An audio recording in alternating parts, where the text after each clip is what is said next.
Ketahuilah bahwasanya itu yang sering juga diperbincangkan dalam irama cinta menurut rumus dunia. Cinta menurut rumus dunia memang ada kecemburuan semacam itu. Kalau sudah di surga itu nggak ada cemburu lagi, sebab cemburu itu menyiksa, nggak ada siksa di surga. Semuanya serba indah, tidak tahu kayak apa. Nggak ada benci di surga, nggak ada cemburu di surga.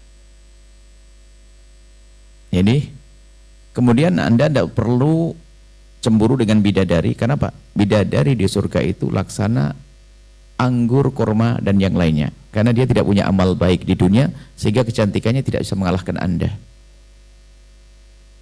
Hanya gelarnya bidadari, tapi kecantikan bidadari tidak bisa mengalahkan wanita dunia yang dengan amal baiknya masuk surga.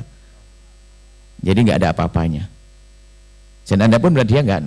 Dan urusan syahwat sudah beda rumus syahwat dengan rumus di Indonesia. Di dunia. Indonesia bukan akhir di dunia. Jadi rumus seperti itu. Jadi rumus dunia sangat beda. Kemudian masalah, apakah betul semacam itu? Ada ayat Al-Quran yang sangat dekat, matastahil anfus. Jadi kalau sudah Anda jangan mikir tentang suamiku siapa nanti. Ingat, kalau sudah Anda masuk surga, suruh pilih mana yang Anda suka. Tastahil anfus itu kan luas sifatnya. Apa yang engkau suka, maka itu yang Anda dapat. Aduh, Jami, aku kan pengen sama suamiku yang pertama. Benar. Kalau sudah di surga nggak begitu lagi. Mana yang kau suka? Dan mana yang paling indah bagi kamu? Jika dengan pertama-pertama, jika kedua. Sebetulnya kalau Buya menangkap pertanyaan ini bukan menangkap kisah di surga nanti. Bukan. Menangkap begitu dalamnya cinta seorang wanita itu. Sehingga sampai mikirin nanti di sana. Padahal kalau sudah masuk surga, sudah indahnya, sudah tidak kira-kira. Begitu dalamnya cinta. Kadang naudzubillah perempuan hari ini masih punya suami, tak taunya dia melakukan hal-hal yang haram. Seorang suami, naudzubillah. Kemudian hal lain lagi, urusanmu untuk masuk surga justru bukan dengan, kalau ada mohon maaf ada janda hari ini yang suaminya meninggal dunia, lalu dia sangat mencintainya, kemudian dia menikah lagi terhalang dengan pemahaman ini, lalu dia tidak menikah, cuman dia punya syahwat, punya ini, dia melakukan keharaman. Mana bisa ketemu suami? Nggak dapat suami di dunia, nggak ketemu suami di akhirat. Maka yang perlu hari ini adalah ukur dirimu sendiri, wahai wanita.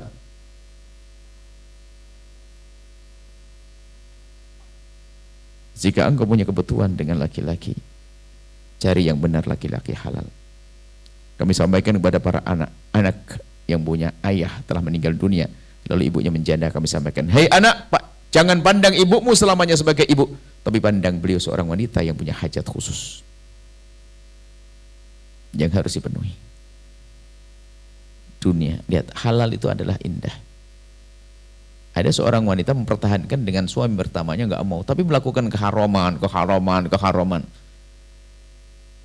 Dan memang ada wanita yang begitu tenggelam dalam cintanya kepada suaminya, setelah suaminya meninggal dunia, dia tidak ingin sama sekali ada. Dan kita menemukan orang itu dilamar, kisah solihat dilamar oleh orang-orang besar, nggak mau karena ia sah, tapi dia syahwatnya nggak bergolak, nggak diumbar. Ukur dirimu sendiri, hai hamba Allah. Masalah pernikahan, buka pintu halal. Sama juga urusan anak. Jangan pandang anakmu selamanya sebagai anak, wahai ibu, tapi pandang dia seorang pria atau laki-laki yang punya hajat khusus yang tidak bisa diwakilkan kepada siapapun kecuali dengan pernikahan. Kadang orang egois juga ini. Egois, naudzubillah. Jadi kalau waktu menikah jangan pernah, saya kan pengen nikah dengan suami saya. Nah, kalau saya menikah lagi saya nggak bisa.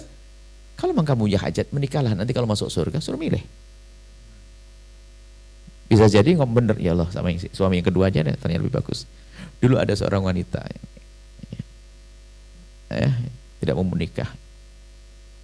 Ya, ternyata yang kedua adalah dinikahi oleh orang yang lebih.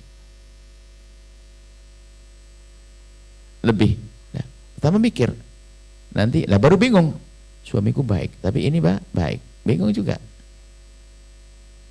Baik, ini adalah baik. Sampai ngomong, apakah boleh saya punya suami 2 di surga? Serem lagi pertanyaannya.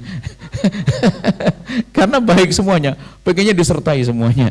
Bukan cemburu lagi maksudnya. Sudahlah kalau di surga nanti, rumusnya rumus surga. Rumus surga dibahas hari ini dengan cara beramal baik. Itu saja insya Allah ya. Jangan khawatir. Saya bangga, sampaikan mana ibu mertuamu luar biasa, membawa mantu dan anaknya datang ke sini untuk sama-sama belajar. Indah menciptakan keharusan rumah tangga. Harus bahagia, harus begitu, harus indah. Bawa anak-anak kita, bawa semuanya. Ilmu ini ilmu untuk semuanya. Untuk jomblo juga sah, untuk sudah menikah sah, pengantin baru sah. Dan silsilah ini hanya mendadak saja. Saya bingung untuk mana yang penekanannya. Ini ada silsilah dulu. Pelajaran ini sangat penting banget. Penting banget. Sebab mohon maaf, khususnya pengantin baru itu. Sebab hati itu kalau sudah terlanjur tergores, itu dibenahi susah. Misalnya seorang perempuan sudah gara-gara terlanjur tersinggung oleh suaminya, waduh susah itu. Karena saya punya anak 2-3 belum hilang.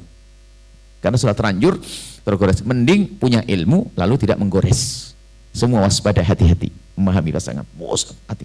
Setelah Anda menyaksikan video ini, jangan lupa berselawat kepada baginda Nabi Muhammad sallallahu alaihi wa alihi wa sahbihi wasallam.